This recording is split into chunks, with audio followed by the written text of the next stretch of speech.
Hello, everybody, and welcome back to NCAA 2005. We are here in our first game of the season, year number 2. Hopefully, going to limit the blowouts. No guarantees, no promises, but hopefully, we can squeeze out a couple extra games. I don't know. But we did start with, I did start us with New Mexico. I put them on the schedule. I thought they might be a little bit easier, but from the loading screen, when it showed the top players for each team, Mexico's got some actual people on their team, like some actual mid to high 80s on their team. So it's a real game. They're a real team, even though they're probably still only going to win like 4 games this year. They are significantly better than we are. So this is probably still fixing to be quite the blowout for the Vandals. But at least we're starting off at home. You know, the wackiness of the first year schedule is not going to follow us. So we are going to have at least an even amount or close to an even amount of home and away games. So we will be seeing the Kiwi Dome at least a lot more than we did in year number 1. Year number 1 was a bit of a fluke, not only having like 3 or 4 home games. So, but we should correct that now with the second season. So New Mexico comes in as the road team here, and this is one of their players I was talking about. This running back is absolutely insane, dude. He is sick. I think he's like an 89 overall or something like that. I think he's someone famous in real life too, or not famous, but I think he's someone who did go to the NFL in real life. I can't remember. You probably know watching this, but I think he is someone who did go to the NFL and do something of sorts. But either way, we don't really have a whole new recruiting class to really kind of talk about or like think about. There's a couple new receivers who we'll see throughout, but that's about it. Everyone else is pretty much the same. So we got 1st and 10 now for the Lobos here from their own 25. It's the opening play of the game, and their quarterback cannot connect with their receiver. So 2nd and 10 now. The quarterback's going to keep it himself, run straight up the middle. He's got plenty of room, and he's going to get across the 40. And now New Mexico has got a little bit of a new life here in this drive as they zip it right across their own 40. I didn't think their quarterback could run it like that, but he can. So on a 2nd and 12 now, after a negative play, their quarterback stands firm in the pocket, unloads down the sideline, and our DB misplays it, and that receiver's off to the races, and he's going to get into the end zone. That's going to be a touchdown for New Mexico as they strike early.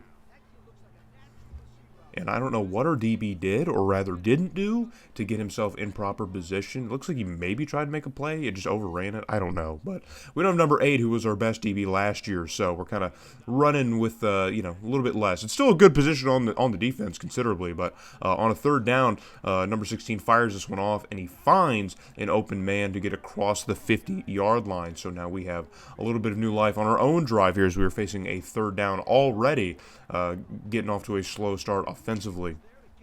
Got to try and keep the momentum here as early as we can. We were a team that can really play pretty strong in the first half, but really just kind of fizzle out afterwards. So on a 3rd and 5, New Mexico's defense really giving us all that they can handle, and number 16 is able to find another open man once again to get brought down at about the 21-yard line of New Mexico. So we are moving once again. It looks like we might be able to answer back to New Mexico potentially. I know I'm getting ahead of myself here with how slow the offense moves here, but I'm just being optimistic. I just want to believe that Lynch can get these boys into moving shape here early in the season. So 1st and 10 now from about the 22 maybe, and it's going to be a handoff to number 6. Number 6 jiving through the line of scrimmage here through the middle of the field. Not a ton of room, but he does get into a little bit of open space here. So on a 2nd and 3 here, going to go with the play action. New Mexico bites on the play action, and that ball is perfectly floated into the corner of the end zone for a touchdown for the Vandals.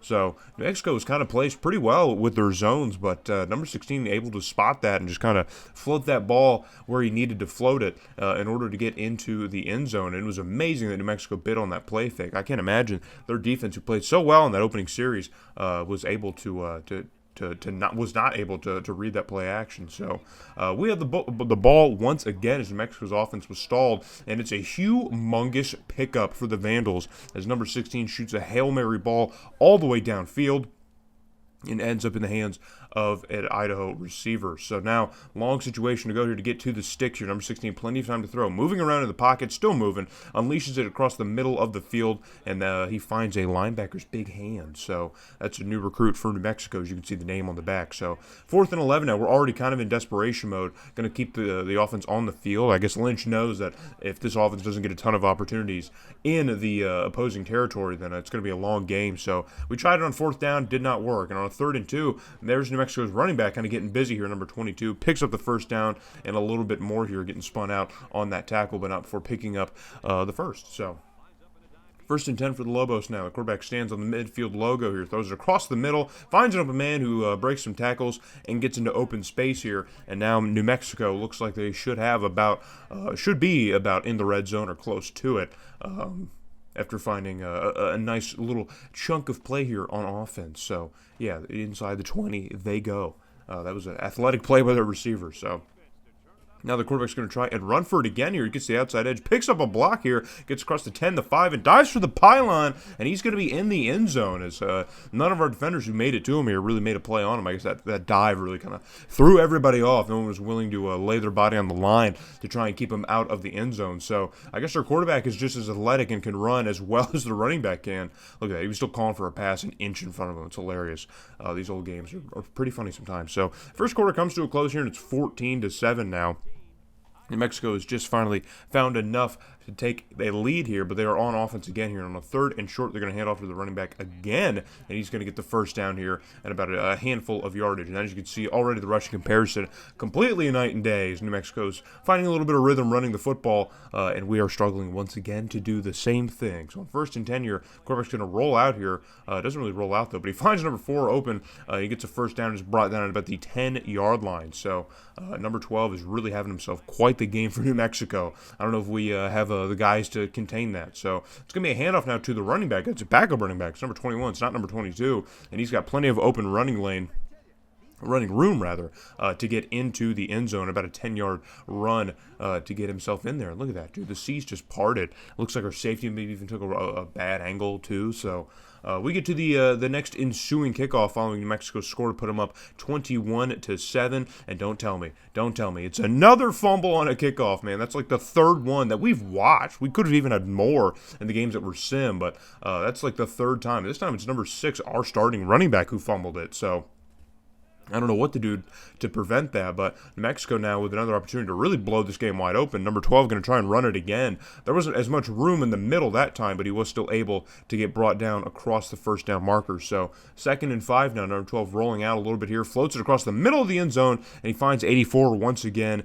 Kind of surrounded by a whole bunch of guys, but more than open enough to catch another touchdown pass. And just like that, things have completely unraveled here for the Vandals in the Kiwi Dome.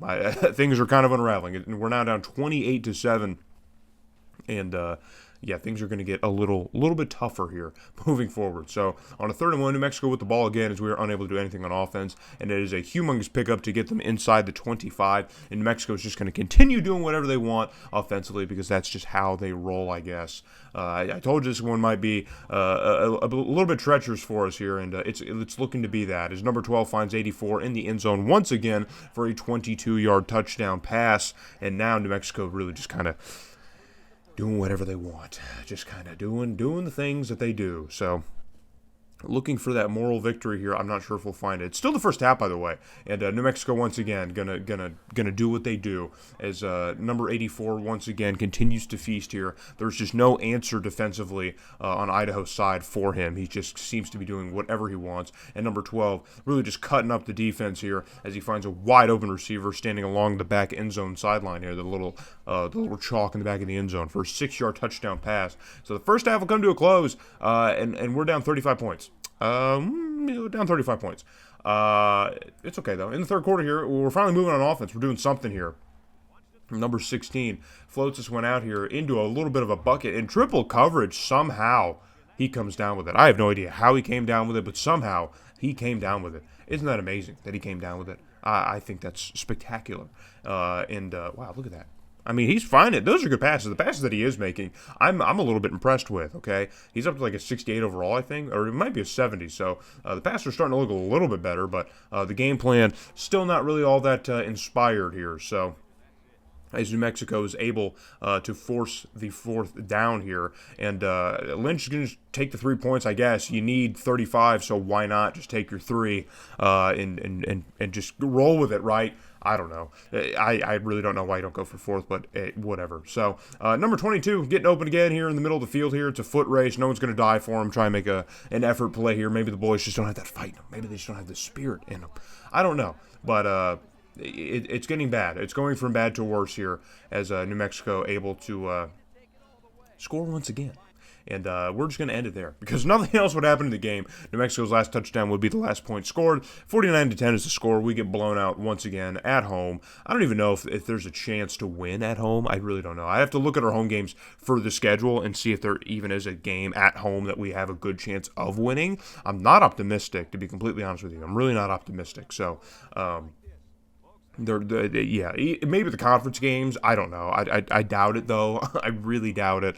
I'm not sure. We had Louisiana Monroe and Lafayette at home last year, and I think we're on the road this year, so who knows. But here's the breakdown of the game here. You know how it goes. 262 rushing yards. I mean, yeah, dude. New Mexico was running all over us. And we ended up with 61, so, we did something, I guess. Not really. Third down was atrocious, but, I mean, at least we converted some. That's pretty good. New Mexico was in the red zone 6 times. Didn't convert them all. So red zone defense, man, standing tall, standing firm. At some point, I already recorded the next game, the Washington game, and I plan to do that as a game on its own, but I think probably after the Washington game, we'll start doing 2 games of video, try and get through these a little bit quicker until there's a point to start watching individual games, because now showing all these blowouts is just like, okay, there's no point to watch the game. They're done at halftime, so that's probably what we'll do. We'll probably show a half from either game here just to see how things, play out, just try to get through these seasons a little bit quicker and see if there's even something we can do with Idaho, because with the recruiting situation that happened in our first offseason, I'm still not entirely optimistic that there's something that can be done with this team to even make it better. So we do lose to Boise State, our rival. That was another home game that we do lose. Scored more points this year than we did last year, so that's something. But Boise State also scored more points this year than they did last year. So we're moving now into our 3rd game of the year. It's on the road to Seattle to play Washington at Husky Stadium. So hope to see you guys there when we play the Washington Huskies.